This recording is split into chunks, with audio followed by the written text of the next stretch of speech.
یہ اسٹوری جے پور انڈیا سے ہمیں ثانیہ نے بھیجی ہے۔ یہ ایک سچی کہانی ہے جو میرے اور میرے گھر والوں کے ساتھ پیش آئی۔ یہ واقعہ اس وقت کا ہے جب میں 12 سال کی تھی۔ میں 3 بجے اسکول سے گھر آیا کرتی تھی۔ آدھا گھنٹہ ریسٹ کرنے کے بعد میں اپنا ہوم ورک کیا کرتی تھی۔ ایک دن ہوم ورک کرنے کے بعد میری ممی نے کہا کہ سیٹرڈے کے لیے اپنا یونیفارم پریس کر لو۔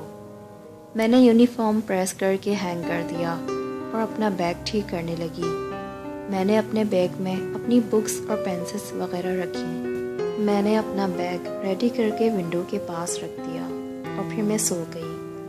جب صبح اٹھی تو دیکھا کہ نہ ہی میرا یونیفارم تھا اور نہ ہی بیگ کے اندر وہ بکس تھیں جنہیں میں نے رات میں بیگ کے اندر ہی رکھا تھا۔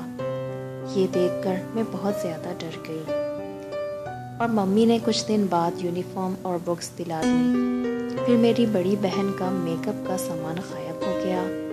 ممی بہت پریشان ہو گئیں کیونکہ گھر میں چیزیں غائب ہونے لگی تھیں۔ ممی پریشان ہو کر ایک مولانا صاحب کے پاس گئیں جو دم درود کیا کرتے تھے۔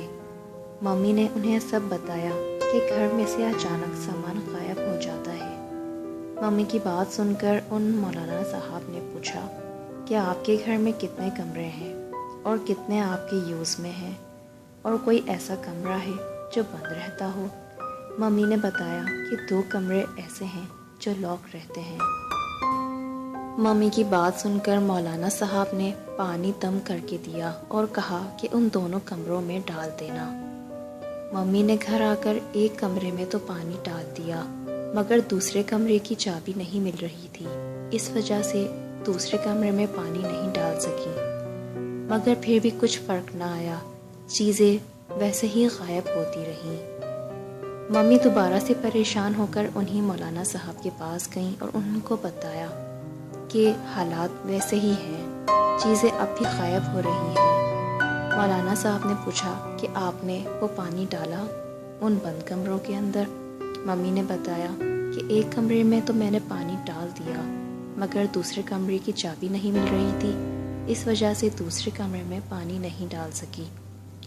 مولانا صاحب نے کہا کہ دوسرے کمرے کا لاک توڑیں اور اس کے اندر بھی آپ یہی پانی ڈالیں جو میں نے آپ کو دیا ہے۔ جب ممی نے دوسرے کمرے کا لاک توڑا اور اس کمرے کو کھولا تو ہم بہت زیادہ حیران رہ گئے۔ اس کمرے میں وہی سامان موجود تھا جو ہمارے گھر سے غائب ہوا کرتا تھا۔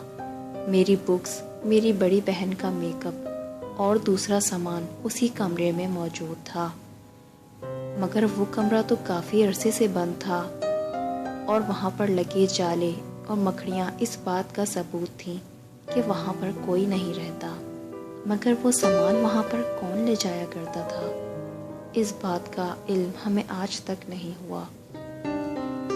یہ سب دیکھ کر ہم بہت زیادہ حیران ہو گئے اور بہت زیادہ ڈر بھی گئے کیونکہ ہمارا سارا سامان اسی کمرے میں موجود تھا۔ اس دن کے بعد سے ہم نے اس کمرے کو لاک نہیں ہونے دیا اور پھر ہر ہفتے ہم وہی پانی اس کمرے میں جا کر ڈالا کرتے تھے جو مولانا صاحب نے ہمیں پڑھ کر دیا تھا، اور پھر گھر کے حالات بہتر ہونے لگے اور چیزیں غائب ہونا بند ہو گئیں۔ یہ ایک سچا واقعہ تھا جو میری فیملی کے ساتھ پیش آیا۔